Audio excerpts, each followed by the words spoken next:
لا الہ الا انت سبحانک انی کنت من الظالمین۔ بسم اللہ الرحمن الرحیم، نحمدہ ونصلی علی رسولہ الکریم، اما بعد۔ میرے محترم بھائیوں، دعا کرتے وقت طلب مغفرت کا خیال رکھنا نہایت ضروری ہے۔ ہم لوگ جب اللہ سے کچھ مانگتے ہیں یا کسی مصیبت اور تکلیف کو دور کرنے کی دعا کرتے ہیں تو یہ بھول جاتے ہیں کہ ہم سے گناہ بھی ہوئے ہوں گے، پہلے ان گناہوں سے معافی مانگ لیں،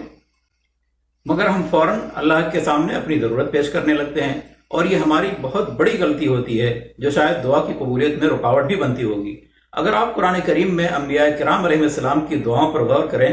تو معلوم ہوگا کہ انبیاء کی دعاؤں میں مغفرت طلب کرنے کا خاص طور پر ذکر آیا ہے، جو اس بات کی دلیل ہے کہ اللہ تعالیٰ سے دعا کرتے وقت بندے کو اپنی کوتاہیوں اور گناہوں کی معافی مانگنا کس قدر ضروری ہے، اور دعا کی قبولیت میں اس کا کتنا بڑا کردار ہوتا ہے۔ بلکہ کچھ انبیاء کی دعاؤں سے تو یہ بھی معلوم ہوتا ہے کہ بندہ صرف اپنی غلطی کا اقرار اور اعتراف کر لے تو اللہ اس کی دعا یوں ہی قبول کر لیتا ہے، چاہے وہ اپنی ضرورت اللہ کے سامنے پیش ہی نہ کرے۔ تو آئیے چند انبیاء کرام کی دعاؤں پر ایک نظر ڈالتے ہیں۔ سب سے پہلے حضرت آدم علیہ السلام کی دعا کو دیکھتے ہیں۔ جب حضرت آدم علیہ السلام اور حضرت حوا علیہ السلام سے جنت میں غلطی ہوئی تو انہوں نے اللہ سے یوں دعا کی، ربنا ظلمنا انفسنا وان لم تغفر لنا وترحمنا لنکونن من الخاسرین، کہ اے ہمارے رب، ہم نے اپنے آپ پر ظلم کیا ہے، اگر تو ہمیں نہ بخشے، ہمارے پر رحم نہ کرے تو ہم یقیناً نقصان اٹھانے والوں میں سے ہو جائیں گے۔ تو یہ دعا اس بات کی واضح دلیل ہے کہ دعا میں مغفرت طلب کرنا ضروری ہے، کیونکہ حضرت آدم علیہ السلام نے اپنی کوتاہی کا اعتراف کرتے ہوئے اللہ تعالیٰ سے مغفرت کی التجا کی۔ اب آتے ہیں حضرت نوح علیہ السلام کی دعا کی طرف۔ حضرت نوح علیہ السلام جب اپنی قوم کو 950 برس تک سمجھاتے سمجھاتے تھک گئے اور ان میں سے کچھ ہی لوگ صرف ایمان لائے اور باقیوں کے ایمان کی کوئی امید نہیں رہ گئی، بلکہ ان کو یہ خوف ستانے لگا کہ کہیں یہ لوگ ایمان لانے والوں کو بھی گمراہ نہ کر دیں یا ختم کر دیں، تو انہوں نے اپنی قوم پر عذاب مسلط کرنے کی بد دعا کر دی۔ لیکن اس بد دعا سے پہلے بھی اللہ سے مغفرت کی درخواست کی اور کہا، رب اغفر لی ولوالدی ولمن دخل بیتی مؤمنا وللمؤمنین والمؤمنات، کہ اے میرے رب، مجھے، میرے والدین کو، میرے گھر میں ایمان کے ساتھ داخل ہونے والے کو اور سارے مومن مردوں اور مومن عورتوں کو بخش دے۔ تو نوح علیہ السلام کی دعا میں بھی ہم نے دیکھا کہ انہوں نے اللہ سے کچھ طلب کرنے سے پہلے اپنے لیے اور تمام مسلمانوں کے لیے مغفرت طلب کی۔ پھر ہم آتے ہیں ابو الانبیاء خلیل اللہ حضرت ابراہیم علیہ السلام کی دعا کی جانب۔ ہم سبھی جانتے ہیں کہ حضرت ابراہیم علیہ السلام اللہ کے کتنے قریبی تھے، یہاں تک کہ اللہ نے قرآن میں یہ کہہ دیا کہ اللہ نے ابراہیم کو اپنا خلیل یعنی جگری دوست بنا لیا، اور ان کو اتنا مقام و مرتبہ دیا کہ ان کی کئی پشتیں نبوت کے عہدے پر سرفراز رہیں۔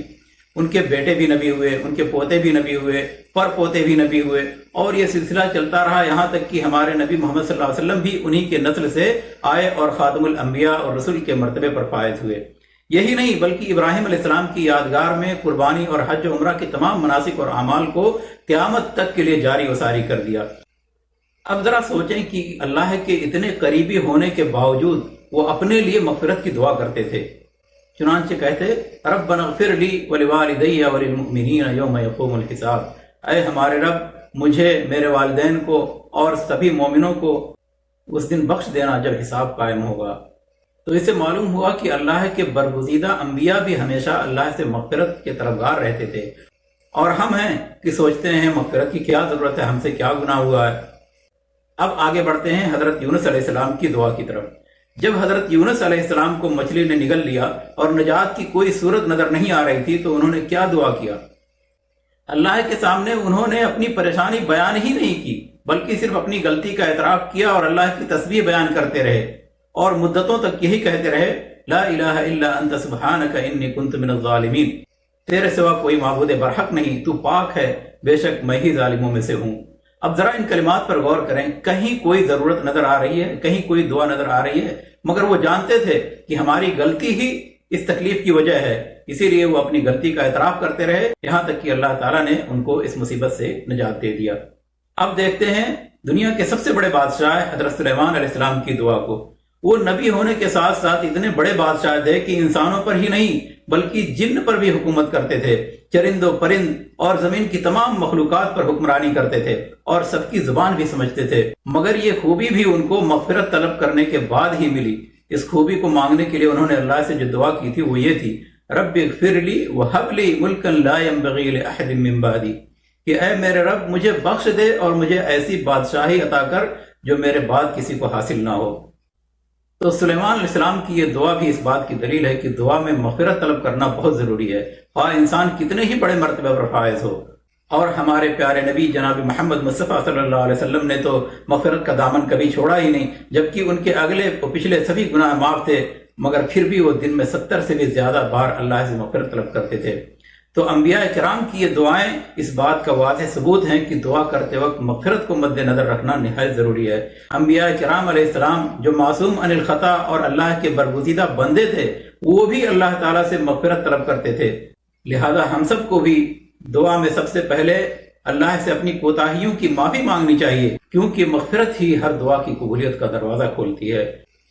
یا اللہ ہمیں توفیق دے کہ ہم جب بھی دعا کریں تو سب سے پہلے اپنے گناہوں کی بخشش اور مغفرت طلب کریں، آمین۔